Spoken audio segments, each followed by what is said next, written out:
सभी क्षेत्रों के अध्यक्षगण, क्षेत्र समिति के सभी पदाधिकारी, जिलाध्यक्षगण, प्रदेश सरकार में मेरे सहयोगी मंत्री, अन्य जनप्रतिनिधिगण और प्रदेश कार्य समिति से जुड़े हुए सभी उपस्थित पदाधिकारी, भाइयों बहनों, प्रातःकाल से ही इस पूरी कार्य समिति में मुझे रहने का अवसर प्राप्त हुआ है। मैं धन्यवाद दूंगा प्रदेश अध्यक्ष जी को और प्रदेश संगठन महामंत्री जी को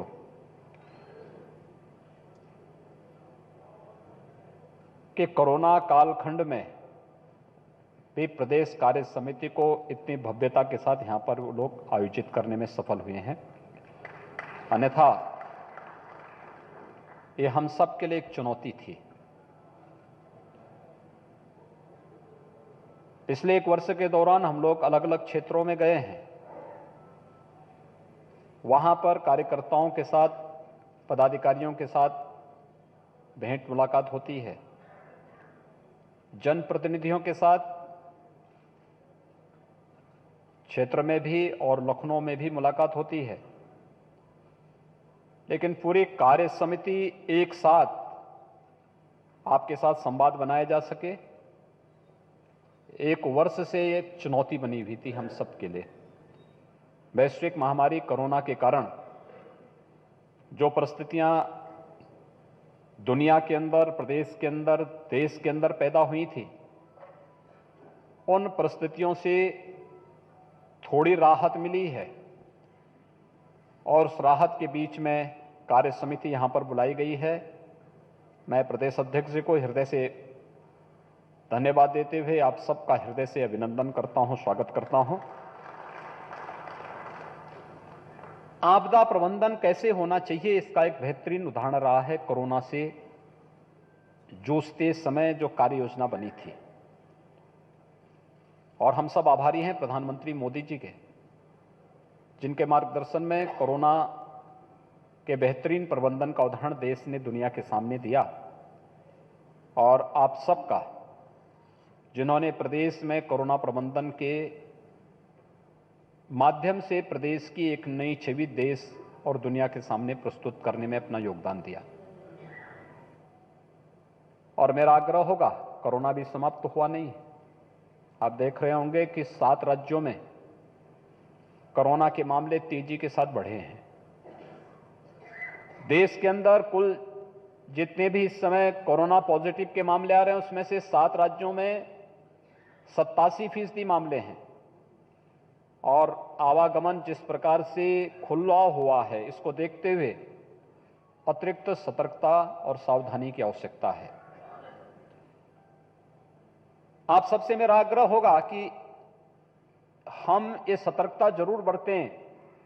जितना बेहतरीन कार्य हुआ है, थोड़ी सी असावधानी वह एक संकट भी खड़ा कर सकता है। इसलिए असावधानी, आग से, रोग से और पानी से कभी खिलवाड़ नहीं करना चाहिए, उसको हल्केपन पे भी नहीं लेना चाहिए। हमेशा सावधानी और सतर्कता ही उससे बचाव करती है। और इस सावधानी और सतर्कता के लिए आप सबका आह्वान करूंगा और आप सबसे अनुरोध करूंगा कि 60 साल से ऊपर का जो भी कार्यकर्ता है, बेझिझक सरकारी हॉस्पिटल में जाकर के वैक्सीन ले लें। दूसरा, 45 साल से ऊपर का कोई कार्यकर्ता है और किसी बीमारी से ग्रसित है, वह जाकर के फ्री में वह भी वैक्सीन ले ले। बाकी कार्यकर्ता अपना इंतजार करेंगे। वैक्सीन सबको लग रहा है, फेज वाइज सबको वैक्सीन उपलब्ध कराया जा रहा है। और आप सबसे आग्रह होगा कि फ्री में वैक्सीन, दुनिया के मार्केट में जिसकी कीमत 5,000 से लेकर 5500 है, वह वैक्सीन प्रधानमंत्री मोदी जी की अनुकंपा से फ्री में देश के अंदर लगाया जा रहा है। हर गरीब को, हर किसान को, हर नौजवान को, समाज के हर तबके को, न जाति, न क्षेत्र, न भाषा, न मत, न मजहब, सबका साथ और सबका विकास, सबका विश्वास और सबकी निरोगता को ध्यान में रख करके ये वैक्सीनेशन का कार्यक्रम चल रहा है। इसलिए भारतीय जनता पार्टी का जनप्रतिनिधि और पदाधिकारी अपने नजदीक के केंद्र में जाकर के 60 साल से ऊपर के प्रत्येक व्यक्ति को यह वैक्सीन लगाने में अगर योगदान दे देता है तो जो कार्य सेवा ही संगठन का लॉकडाउन के दौरान आपने निभाया है, वह सेवा ही संगठन को एक नई परिणति के रूप में एक बार फिर से सामने ला सकता है। इसमें भी हमें बराबर की भूमिका का निर्वहन करना होगा। एक अपील आप सबसे मेरी थी, कोरोना के दौरान कितना बड़ा कार्य हुआ है ये सब आपके सामने है और बेहतर परिणाम भी सबके सामने आए हैं। एक अभूतपूर्व कार्य हुआ है, लेकिन अभी बहुत कुछ करना है। जब प्रदेश कार्य समिति यहां पर बैठी हुई है, उन स्थितियों में बहुत सारे ऐसे कार्य होने हैं जिन कार्यों को लेकर के अभी प्रदेश की छवि को वैश्विक मंच पर स्थापित करने की दिशा में जो बहुत मजबूती से प्रदेश को एक नई दिशा में ले जा सकते हैं। आप में से जितने भी लोग होंगे सार्वजनिक जीवन में कार्य करते रहे हैं। उत्तर प्रदेश के अलावा देश के अंदर या दुनिया के अंदर तमाम जगहों पर आपको जाने का अवसर प्राप्त हुआ होगा। ईमानदारी के साथ सोचिए, 4 वर्ष पहले जब आप उत्तर प्रदेश के बाहर जाते थे, उत्तर प्रदेश के बारे में जनता की, दूसरे राज्यों की, दूसरे देशों की क्या राय बनती थी, और आज 4 वर्ष के बाद जब आप उत्तर प्रदेश के अंदर अपनी सरकार के कार्य को देखते होंगे और तब कहीं जाते होंगे, तब जनता की और अन्य राज्यों की क्या राय प्रदेश के बारे में है, यह भी आपके सामने होगा। यह परसेप्शन है। जैसा आप भूमिका तैयार करेंगे, जिस प्रकार की भूमिका तैयार करेंगे, जिस प्रकार की कार्य योजना बनाएंगे, जिस प्रकार के कार्यक्रमों को करेंगे, उस प्रकार की राय बनेगी। 4 वर्ष के अंदर कोई दंगा न होना, यह भारतीय जनता पार्टी सरकार की अपनी एक उपलब्धि है। प्रदेश के अंदर सरकार उस कार्यक्रम को आगे बढ़ाई, लेकिन उसकी ताकत कहां से पैदा होती है? आप जैसे कार्यकर्ताओं से ताकत पैदा होती है कि नहीं, दंगा नहीं होने देना है, किसी भी स्थिति में अव्यवस्था नहीं फैलने देना है, राजनीति का अपराधीकरण नहीं होने देना है और गुंडागिर्दी के साथ सख्ती से निपटना है। जीरो टॉलरेंस की नीति जो पार्टी की थी, वो जीरो टॉलरेंस की नीति ने आज परिणाम दिया है। जो गुंडे सत्ता का सरपरस्त बनकर के सत्ता का संचालन करते थे, आज आप देख रहे होंगे दूसरे राज्यों में जाकर के अपनी जान की भीख मांग करके वहां मुंह छुपाई सिर्फ बैठे हुए हैं। यह सत्ता की धमक है और यह धमक केवल भारतीय जनता पार्टी दे सकती है, कोई और नहीं दे सकता है। और यह पहचान है दुनिया के अंदर, यही लोगों के सामने जा रहा है कि भारतीय जनता पार्टी ने जिस सुचिता, जिस पारदर्शिता और जिस जीरो टॉलरेंस की बात की थी, वो जीरो टॉलरेंस हर एक फील्ड में देखने को मिल रहा है। आज तो हर एक स्तर पर ये चेंज दिखना चाहिए। और इसका प्रभाव किस स्तर पर पड़ा है? प्रभाव किस रूप में चेंज होता है? आपने प्रधानमंत्री जी के मुंह से 2 शब्द अक्सर सुने होंगे। जब भी एक बड़े फोरम में प्रधानमंत्री जी रहते हैं, ईज ऑफ डूइंग बिजनेस का, व्यवसाय की सुगमता। 2016-17 में उत्तर प्रदेश कहां था? 14वें नंबर पर।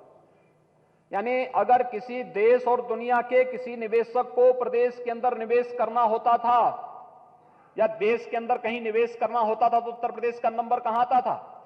14वें नंबर पर। क्या 14वें नंबर पर कोई निवेश करेगा या पहले 3 पर करेगा? पहले 3 प्रायोरिटी होती है किसी भी निवेशक की। 16-17 में उत्तर प्रदेश कहां था? 16वें नंबर पर, 14वें नंबर पर। और आज कहां है?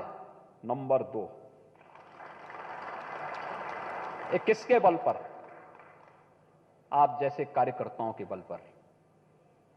मंत्रिपरिषद की टीम है, मंत्रिपरिषद की टीम के निर्णयों को नौकरशाही लागू करती है, लेकिन ताकत कहां से प्राप्त होती है? इस टीम से प्राप्त होती है। जो टीम उसको मजबूती के साथ आगे बढ़ाने का कार्य करती है, जिसके बल पर सरकार लड़ती है, काम करती है, निचले स्तर तक अपनी बात को पहुंचाती है। और इस व्यवसाय की सुगमता का परिणाम क्या है? 3 लाख करोड़ का निवेश निजी क्षेत्र का प्रदेश में हुआ। 35 लाख प्रदेश के युवाओं को प्रदेश के अंदर नौकरी और रोजगार मिला निजी क्षेत्र में। मैं अभी सरकारी आंकड़ों की बात नहीं कर रहा हूं, ये निजी क्षेत्र की बात कर रहा हूं। अगर हम सरकार के इंफ्रास्ट्रक्चर जो हमने expressways, highway, inter state connectivity, जिला तहसील विकास खंडों की कनेक्टिविटी, ग्रामीण क्षेत्र की कनेक्टिविटी, एयरपोर्ट्स के निर्माण, मेट्रो के निर्माण, बड़े बड़े अन्य सरकारी स्तर पर ऊर्जा के क्षेत्र में या अन्य सेक्टर में जो बड़े बड़े कार्य प्रारंभ किए, ये सभी सिंचाई से जुड़े हुए परियोजनाओं को आगे बढ़ाया है। इससे डायरेक्ट रोजगार 1.5 करोड़ नौजवानों को डायरेक्ट इसमें रोजगार प्राप्त हुआ। और अगर इसके साथ अगर हम अन्य माध्यमों से इसको देखेंगे, एक बड़े पैमाने पर जो प्रदेश के अंदर डेवलपमेंट के कार्य आगे बढ़े हैं, इसने प्रदेश की अर्थव्यवस्था को भी आगे बढ़ाया है। आंकड़े, चोरी कहां होती थी, और ये आंकड़े भारतीय जनता पार्टी के हर एक कार्यकर्ता को अपने पास रखने चाहिए कि कैसे कैसे चोरी करते थे लोग या करवाते थे। 2017 में जब हम लोग आए थे तब वैट था, प्रदेश में कितना राजस्व आता था? 49,000 करोड़। उसी वर्ष जीएसटी आया और जीएसटी लागू होने के साथ जब इस कार्यक्रम को आगे बढ़ाया गया, आज प्रदेश का राजस्व कहां जा रहा है? 1 लाख करोड़ रुपए का। दोगुने से ज्यादा हम लोग राजस्व प्राप्त कर रहे हैं। एक्साइज में प्रदेश को राजस्व कितना मिलता था? 11 से 12,000 करोड़। आज प्रदेश का राजस्व कहां पहुंच रहा है? 35 से 36,000 करोड़। स्टैंप एंड रजिस्ट्रेशन में 9 से 10,000 करोड़ उस समय प्राप्त होता था, आज कितना प्राप्त हो रहा है? 23 से 25,000 करोड़। माइनिंग में 12 से 1,300 करोड़ और आज कितना प्राप्त हो रहा है? 4,000 से 4,400 करोड़। यानी हर एक क्षेत्र में दुगना तिगुना राजस्व आया। और राजस्व जब आया तो इंफ्रास्ट्रक्चर पे पैसा गया, लोक कल्याण के लिए पैसा गया, विकास के लिए पैसा गया। और विकास के लिए पैसा गया तो इसने रोजगार का भी सृजन किया, इसने नौकरियां भी दी। और आज प्रदेश के अंदर प्रति व्यक्ति आय को भी हम 43,000 करोड़ रुपए से बढ़ा करके 95,000 करोड़ रुपए तक पहुंचाने में सफलता प्राप्त हुई। यह है प्रदेश की का ओवरऑल जो पिक्चर है, जो पिछले 4 वर्ष के दौरान देने में सफलता प्राप्त हुई। यह एक उपलब्धि है भारतीय जनता पार्टी के कार्यकर्ताओं को, जो जनता के सामने उसने वायदे किए थे किसी भी क्षेत्र में। आज भारतीय जनता पार्टी का हर कार्यकर्ता इस बात को कह सकता है कि हमने केवल भाषण नहीं दिए, हमने केवल लोक कल्याण संकल्प पत्र के माध्यम से केवल जनता के सामने घोषणाएं नहीं की, बल्कि हमने उसे हकीकत में बदलने का कार्य भी किया। और हकीकत में बदलने का कार्य क्या है? 4 लाख नियुक्तियां हो जाती हैं और 4 लाख नियुक्तियों में कहीं कोई भ्रष्टाचार की शिकायत नहीं, कहीं कोई भेदभाव की शिकायत नहीं, न जाति, न मत, न मजहब, न क्षेत्र, न भाषा, न कोई अन्य वाद। 4 लाख यूपी का नौजवान प्रदेश के अंदर ही नौकरी पर, सरकारी नौकरी पा जाए, यह अपने आप में शासन की वह कार्य पद्धति थी जिसके बारे में भारतीय जनता पार्टी ने कहा था चुनाव घोषणा पत्र के समय। जिन मुद्दों को लेकर के भारतीय जनता पार्टी आगे बढ़ी थी और जो बातें उस समय भारतीय जनता पार्टी ने 2017 के पहले विधानसभा चुनाव के समय कही थी, आज जब भारतीय जनता पार्टी उन मुद्दों पर एक एक करके आगे बढ़ती जा रही है। हमने कहा कि हम प्रदेश के अंदर जीरो टॉलरेंस की नीति के साथ काम करेंगे, हमने वो करके दिखाया। हमने कहा कि अयोध्या में राम जन्मभूमि के भव्य मंदिर निर्माण के लिए जो भी आवश्यक होगा उस प्रकार की व्यवस्था करेंगे, संवैधानिक दायरे में रहकर के इस समस्या का समाधान करेंगे। आज कोरोना कालखंड में 5 अगस्त 2020 को आदरणीय प्रधानमंत्री जी के कर कमलों से अयोध्या में भगवान राम का भव्य मंदिर के निर्माण का कार्य भी आगे बढ़ा। ये सभी कार्य प्रदेश के अंदर चले हुए वे कार्य हैं जो हमने जो कहा वह करके दिखाया है। और लगातार उन चीजों को लेकर के हम कार्य कर रहे हैं। भाइयों बहनों, यही वे कार्य हैं जो प्रदेश के अंदर भारतीय जनता पार्टी की छवि को देश और दुनिया के सामने प्रस्तुत करते हैं। स्वाभाविक रूप से आप कार्य करेंगे तो कहीं ना कहीं विरोध में प्रतिक्रिया तो होगी, ये तो हर व्यक्ति को तैयार रहना होगा। विपक्ष भी कैसे चुपचाप बैठेगा, विरोधी चुपचाप क्यों बैठेगा? विरोधी को कुछ ना कुछ तो इसमें बोलना है, कुछ ना कुछ करना है। और वह भी इसी प्रकार से उसने अलग अलग समय में अलग अलग तरीके अपनाए। पहले तो उसने कहा कि साहब फेक इनकाउंटर हो रहे हैं, फिर जब उसको लगा कि इसमें अब कुछ नहीं होने वाला, उनकी दाल नहीं गलने वाली है, तो फिर उन्होंने तमाम अन्य प्रकार के आरोप लगाए। फिर उन्होंने कैसे कैसी गुमराह करने वाली स्थिति, अंततः अन्नदाता किसानों के कंधों में बंदूक रख करके साधने का कार्य प्रारंभ किया। स्थिति क्या थी? स्थिति क्या है भाइयों बहनों? 2017 के पहले प्रदेश में प्रोक्योरमेंट की कोई पॉलिसी नहीं थी। किसान का धान, किसान का गेहूं, किसान का गन्ना, किसान का दलहन, किसान का तिलहन, कोई भी सरकारी क्षेत्र में खरीदारी नहीं होती थी। एमएसपी घोषित होने के बाद भी प्रदेश के अंदर वो लागू नहीं होती थी। एमएसपी का मतलब केवल घोषणा नहीं होती है। एमएसपी का मतलब उसके अनुसार सरकारी क्रय केंद्र स्थापित हों, और सरकारी क्रय केंद्र जब स्थापित होंगे तब मार्केट में प्रतिस्पर्धा खड़ी होगी। लेकिन 2017 के पहले इस प्रकार की कोई व्यवस्था नहीं थी। 17 के पहले के आंकड़े आप उठा करके देखेंगे, 5 लाख, 7 लाख और एक वर्ष 16 लाख मीट्रिक टन का क्रय केवल प्रदेश सरकार ने किया था।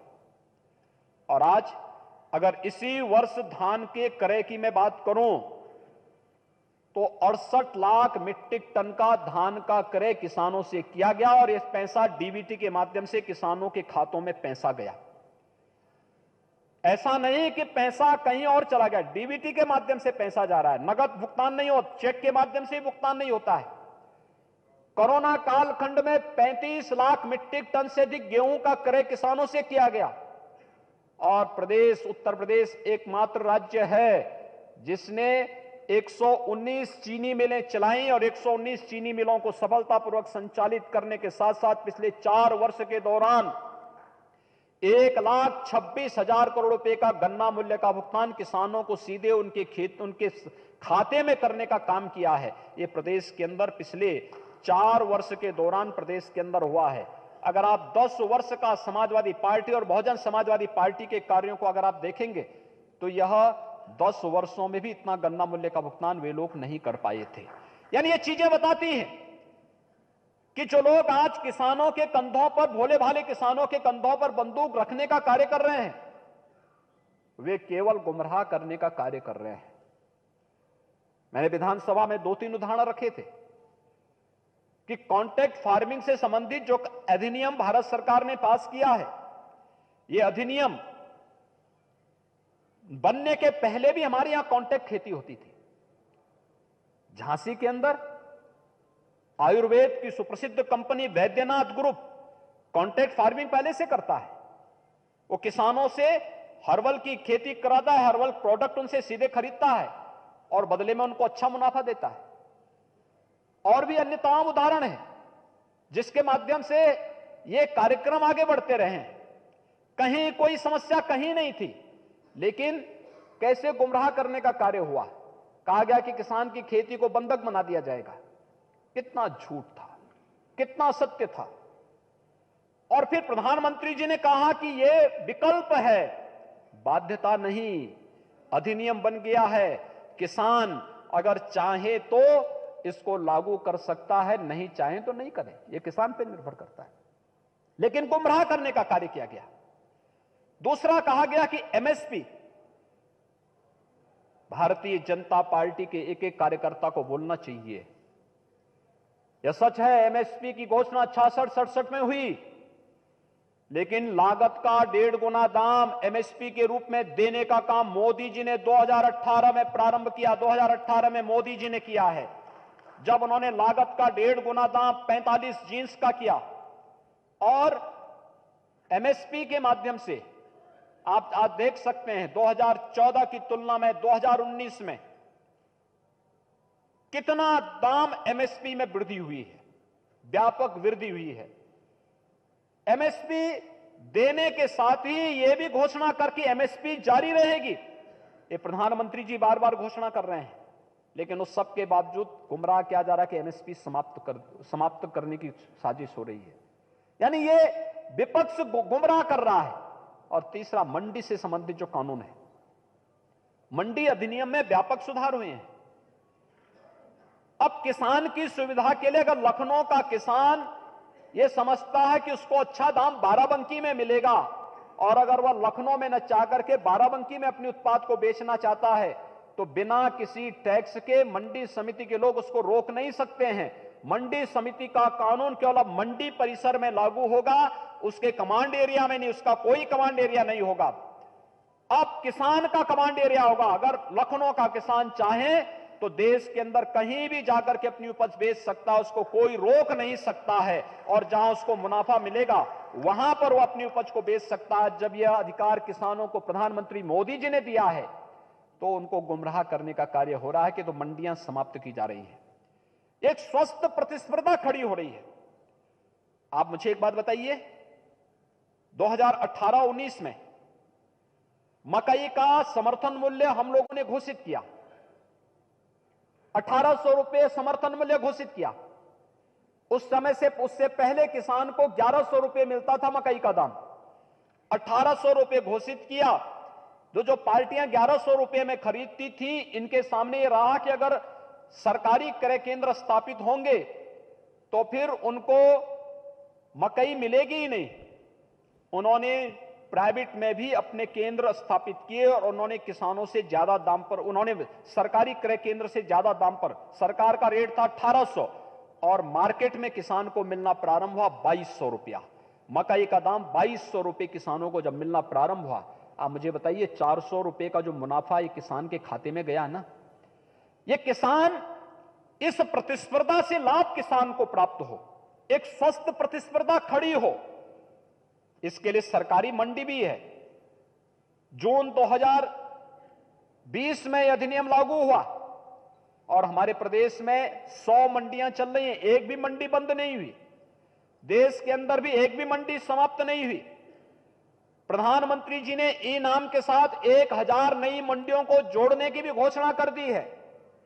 तो जब ई नाम के साथ जोड़ने के लिए गवर्नमेंट ई मार्केट के साथ इन सबको जोड़ने की कार्रवाई प्रारंभ कर दी है, तो फिर नेशनल ई मार्केट के नाम पर जब ये सभी मंडियां एक साथ जुड़ रही हैं, तो मंडियों को समाप्त करने की झूठ और गुमराहपूर्ण कार्रवाई क्या एक किसान के साथ धोखा नहीं है? विपक्ष सीधे सीधे धोखा कर रहा है, और इसलिए भारतीय जनता पार्टी के प्रत्येक कार्यकर्ता को प्रत्येक किसान बंधु के साथ मिलकर के एक संवाद बनाने की आवश्यकता है। उनको बताए जाने की आवश्यकता है कि आखिर 1947 में देश आजाद हुआ था, 1950 में देश ने संविधान लागू किया, 1952 में पहला आम चुनाव हुआ था, और लगातार इस देश के अंदर लंबे समय तक कांग्रेस की सरकार थी। आखिर कांग्रेस ने देश के अंदर सॉइल हेल्थ कार्ड जारी क्यों नहीं किया था? प्रधानमंत्री फसल बीमा योजना लागू क्यों नहीं की थी? प्रधानमंत्री कृषि सिंचाई योजना लागू क्यों नहीं की थी? प्रधानमंत्री किसान सम्मान निधि लागू क्यों नहीं की थी? आज तो अकेले उत्तर प्रदेश में 2,42,00,000 किसान को 6,000 रुपए सालाना प्रधानमंत्री किसान सम्मान निधि का लाभ प्राप्त हो रहा है। यह लाभ पहले भी दिया जा सकता था, लेकिन जब किसान किसी के राजनीतिक एजेंडे में होता तो ना, एजेंडा तो यहां पे तुष्टीकरण का हुआ करता था, जाति का होता था, मत और मजहब का होता था। न किसान उनके एजेंडे में कभी था, न गांव था, न गरीब था, न किसान था, न नौजवान था, न महिलाएं थी। सबके साथ धोखा करते थे और सबके साथ धोखा करके केवल नारे के माध्यम से समाज को गुमराह करने का कार्य करते थे, और गुमराह करने के बाद फिर हर बार नई घोषणा के साथ अगले चुनाव में आ जाते थे। लेकिन आज तो ये सभी राजनीतिक एजेंडे के हिस्से हैं, जहां पर किसान को भी ध्यान में रख करके शासन ने अपनी योजनाएं लागू की हैं, व्यवसाय को भी ध्यान में रख करके शासन ने अपनी योजनाएं घोषित की हैं, और जहां पर एक आम नागरिक के जीवन में भी व्यापक परिवर्तन करने के लिए, जिसे आप जीवन की सुगमता कहते हैं, ईज ऑफ लिविंग को भी और आसान करने के लिए बिना किसी भेदभाव के प्रदेश के अंदर 40 लाख गरीबों को गांव और शहर में आवास मिल जाना क्या कभी मिला था? आप में से बहुत सारे लोग ऐसे रहे होंगे जो आज भी विधायक हैं, पहले भी विधायक थे, और कुछ लोगों ने तो लंबी पारी खेली है। मैं खन्ना जी ही मुझे लगता है कि भले इस समय सो रहे हैं, लेकिन लंबे समय तक वे विधायक के रूप में काम किए थे।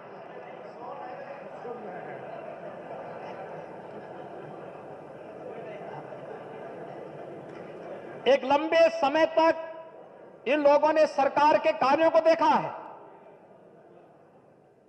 और लंबे समय तक कार्य को देखने के साथ इन्होंने महसूस किया होगा कि इतने बड़े पैमाने पर कभी गरीबों को मकान नहीं मिलते थे। आप भी गांव-गांव में रह रहे होंगे, क्या किसी गरीब का शौचालय बनता था? क्या किसी गरीब का मकान मिलता था? क्या किसी गरीब को बिजली का कनेक्शन मुफ्त में मिलता था? क्या किसी गरीब को रसोई गैस का मुफ्त में कनेक्शन मिलता था? क्या किसी गरीब को स्वास्थ्य बीमा का 5 लाख का कवर मिलता था? कभी नहीं मिलता था। और जो लोग आज छोटा पशुओं को, निराश्रित गोवंश को मुद्दा बना रहे हैं, निराश्रित गोवंश न मेरा है, न मेरे मंत्रिमंडल के किसी सदस्य का है, न हमारे किसी विधायक का है, लेकिन इसकी जिम्मेदारी भी हम लोगों ने ली है। 5.5 लाख से अधिक गोवंश आज के दिन पर सरकारी गौशालाओं में है, और प्रदेश के अंदर सहभागिता योजना के माध्यम से भी लगभग 75,000 से अधिक गोवंश हम लोगों ने किसानों को दिया है, जिसमें प्रति गोवंश 900 रुपए हर महीने उस परिवार को उपलब्ध कराया जा रहा है।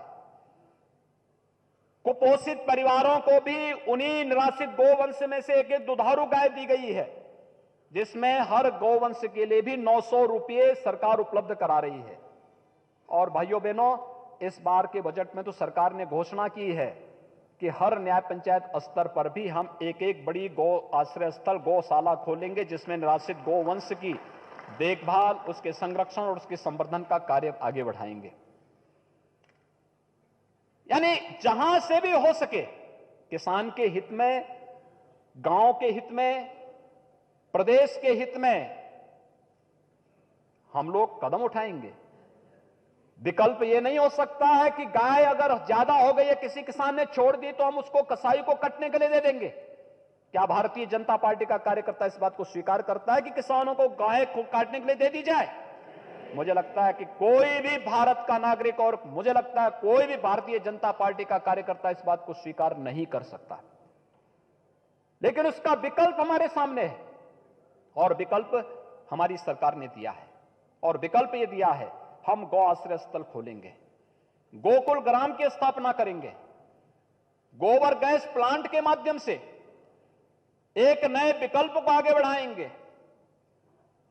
गाय के संरक्षण और संवर्धन की कार्य योजना को आगे बढ़ाने का कार्य करेंगे। कोरोना कालखंड में सेवा ही संगठन का एक आदर्श उदाहरण आप सबने प्रस्तुत किया, लेकिन सेवा ही संगठन के इस कार्यक्रम को आगे बढ़ाते समय 40 लाख से अधिक माइग्रेंट लेबर उत्तर प्रदेश में आई, और जो आया उत्तर प्रदेश में, हर व्यक्ति इंतजार करता था जब वह राजस्थान से चलता था, महाराष्ट्र से चलता था, जब वह एक प्रदेश से कदम दूसरे प्रदेश में रखता था, तो उसके मन में एक ही बात आती थी, किसी प्रकार से उत्तर प्रदेश के बॉर्डर में पहुंच जाऊं। एक ही बात उसके मन में आती थी। यह आपके लिए बहुत बड़ी बात है। उसके मन में एक विश्वास, वह मजदूर किसी एक जाति का नहीं था, उसके मन में एक विश्वास था, जैसे हूं प्रदेश की, मैं एक बार उत्तर प्रदेश की सीमा में पहुंच जाऊंगा तो उत्तर प्रदेश सरकार और भारतीय जनता पार्टी मेरे लिए की सारी सुविधाएं अपने कर देगी। एक विश्वास था उसके मन में, और यह मन में केवल वहीं का नहीं था, उत्तर प्रदेश से होकर के जाने वाले प्रत्येक प्रवासी कामगार और श्रमिक के मन में यही बात थी। और यही कारण था कि हमने प्रदेश में उनकी व्यवस्था तो की, लेकिन साथ साथ यह भी सुनिश्चित किया कि प्रदेश के अंदर कामगार और श्रमिकों के लिए एक आयोग गठित होना चाहिए। और मुझे बताते हुए प्रसन्नता है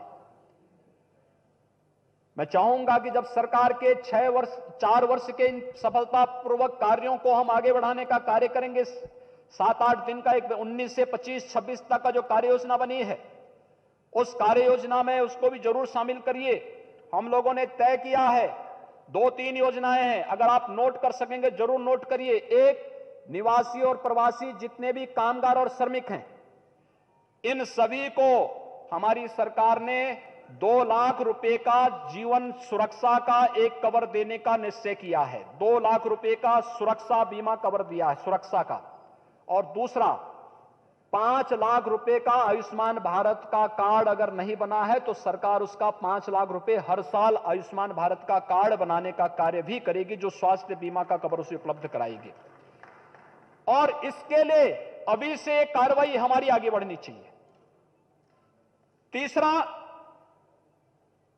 किसान अपनी खेती करता है, बहुत सारी जगह किसान के बदले बटाईदार खेती करता है, लेकिन अगर किसी दुर्घटना का शिकार होता था तो उसे बीमा योजना का लाभ नहीं मिल पाता था। मुख्यमंत्री कृषक बीमा योजना के अंतर्गत किसान के परिवार के कमाऊ सदस्य और बटाईदार को भी 5 लाख रुपए का जीवन बीमा का कवर देने का काम सरकार ने प्रारंभ किया है। और जहां कहीं भी भगवान करे किसी के घर में आपदा ना आए, लेकिन अगर कहीं कोई आपदा आती है तो उस आपदा से बचाव के लिए हर एक किसान को, किसान के परिवार के कमाऊ सदस्य को और किसान के यानी किसी खेती को करने वाले बटाईदार को 5 लाख रुपए का स्वास्थ्य बीमा का हमें तत्काल लाभ देना चाहिए अगर वो किसी दुर्घटना का शिकार हो जाता है तो। भाइयों बहनों, हमने किसानों के लिए भी, मजदूरों के लिए भी, युवाओं के लिए भी तमाम योजनाएं की, व्यवसायों के लिए भी की। और मैं तो चाहूंगा हमारा व्यापार कल्याण बोर्ड के साथ ही भारतीय जनता पार्टी का कार्यकर्ता भी नगरीय क्षेत्रों में जो निवास करता है वहां पर व्यवसायों के साथ बैठ करके भी एक ठोस कार्य योजना तैयार करें और उनसे कहें कि वो जीएसटी में रजिस्ट्रेशन अपना करवाएं। सालाना 40 लाख से कम का उनका टर्नओवर है तो अपने रिटर्न में भर दें कि मेरा टर्नओवर 40 लाख से कम का है। लेकिन अगर वह केवल रजिस्ट्रेशन अपना करा देता है तो अगर कल उसके साथ कोई दुर्घटना होती है तो सरकार की तरफ से उसे 10 लाख रुपए का बीमा कवर उसको प्राप्त हो जाएगा। ये योजना व्यापारियों के लिए भी है, प्रचार प्रसार किए जाने की आवश्यकता है, बताने की आवश्यकता है कि हम लोग हर एक तबके के लिए कर रहे हैं। युवाओं के लिए अभ्युदय कोचिंग की योजना प्रारंभ हुई है। अभ्युदय योजना कोरोना कालखंड के दौरान 14,000 बच्चे हमारे कोटा में कोचिंग कर रहे थे और कोरोना आया, आप अनुमान कर सकते हैं 12,000 14,000 फोन जब केवल बच्चों के लिए आए और उन बच्चों के अभिभावकों की ओर से अलग और उन बच्चों का अलग आता था, कितनी कैसी स्थिति रही होगी हमारे सामने। और फिर हम लोगों ने बस का एक बेड़ा ही वहां भेजा। राजस्थान सरकार ने बस नहीं उपलब्ध कराई, लेकिन हमने यहां से उत्तर प्रदेश परिवहन निगम की बसें भेजी कोटा और वहां से सभी बच्चों को सुरक्षित उनके घरों तक पहुंचाने का काम किया था। प्रयागराज में 15,000 बच्चों को सुरक्षित उनके घरों तक पहुंचाने का काम किया। लेकिन तय हुआ कि उत्तर प्रदेश के हमारे बच्चों को, प्रतियोगी छात्रों को, प्रतियोगी युवाओं को अन्यत्र जाकर के तैयारी करने की बजाय हम यहीं पे उनके लिए सुविधा उपलब्ध करवाएंगे। और आज अभ्युदय योजना प्रारंभ हो चुकी है। कमिश्नरी स्तर पर पहले चरण में चल रही है, लेकिन दूसरे चरण में हम इसे हर एक जनपद में लागू करने वाले हैं, जिसमें फिजिकली और वर्चुअली दोनों प्रकार की क्लासेस चल रही हैं। इसमें नयापन कुछ है। एक, जितने भी हमारे नए अधिकारी आ रहे हैं जो ट्रेनिंग पे आए हैं, जिन्होंने अभी पास किया है, अपने ट्रेनिंग के दौरान कुछ समय वे भी क्लास लेने में दे रहे हैं। कैसे पास किया जाता है आप समझ सकते हैं। एक वह व्यक्ति है जिसने गाइड का काम किया है, एवरेस्ट में कैसे चढ़ना, वो बेस कैंप से गाइड करता है। ऐसे ऐसे चढ़ाई करोगे, ऐसे ऐसे ये चीज मिलती है, फिर वो चढ़ा नहीं है स्वयं।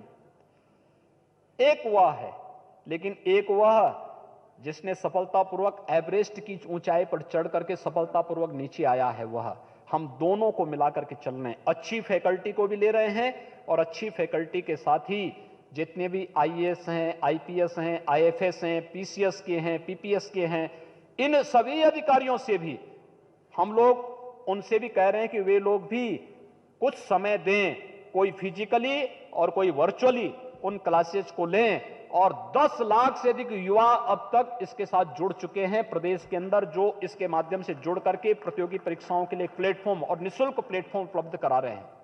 लेकिन इसमें यह भी तय किया गया है कि जो छात्र आर्थिक रूप से कमजोर है, वह सक्षम नहीं कि वह टैबलेट खरीद सके, हम उसको टैबलेट भी फ्री में उपलब्ध कराने का काम करेंगे और प्रदेश सरकार इसको भी करने जा रही है।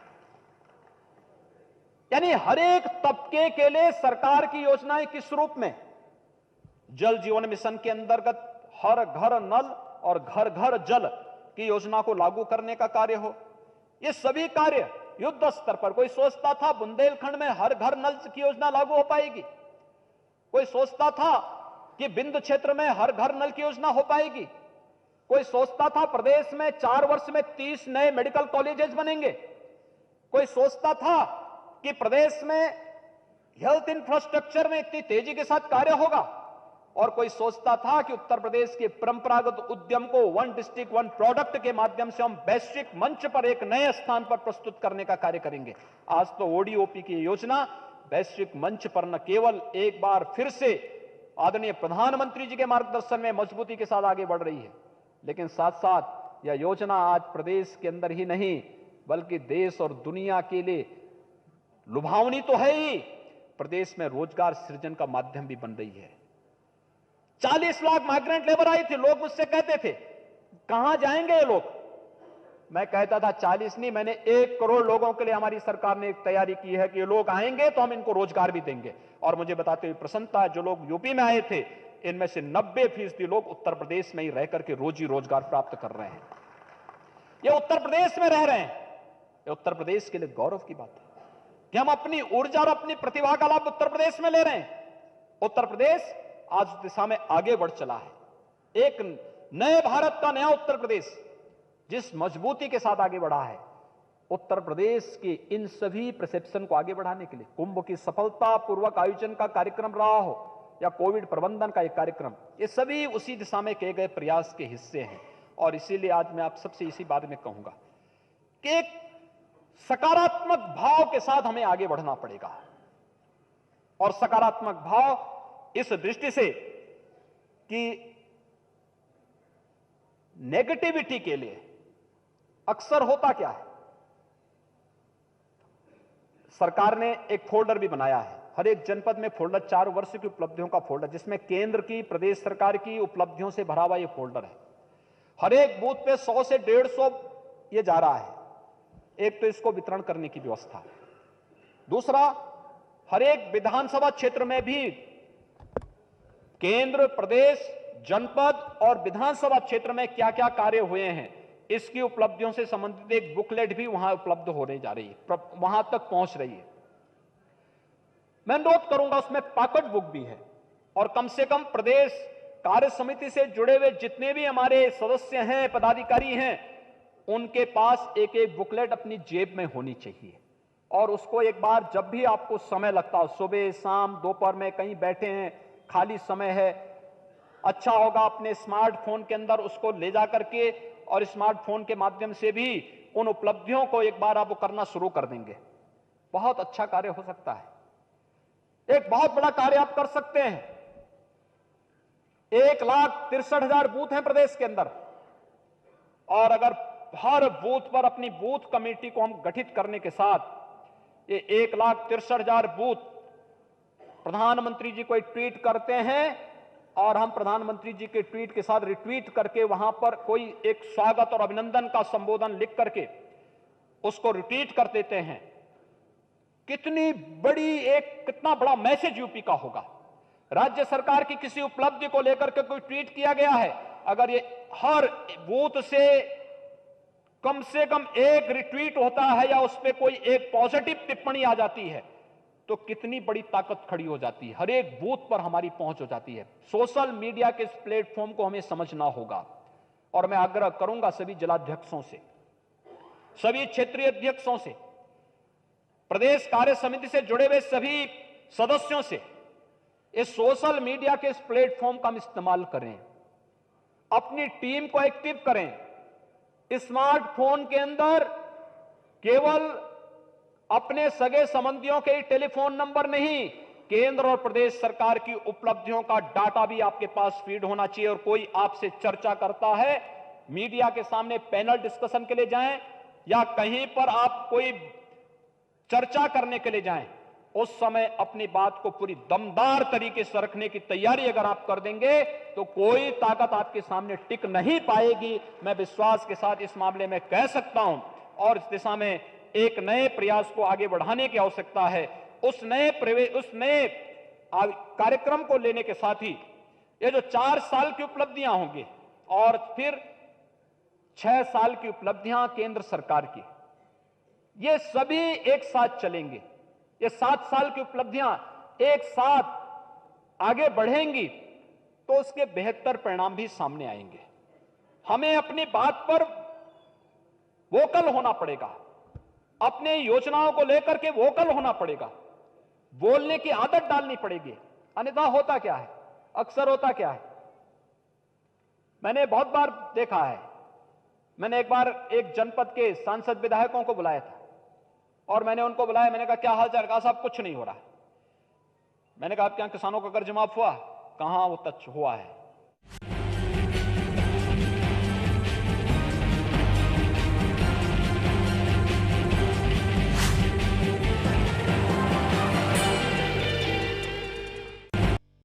न्यूज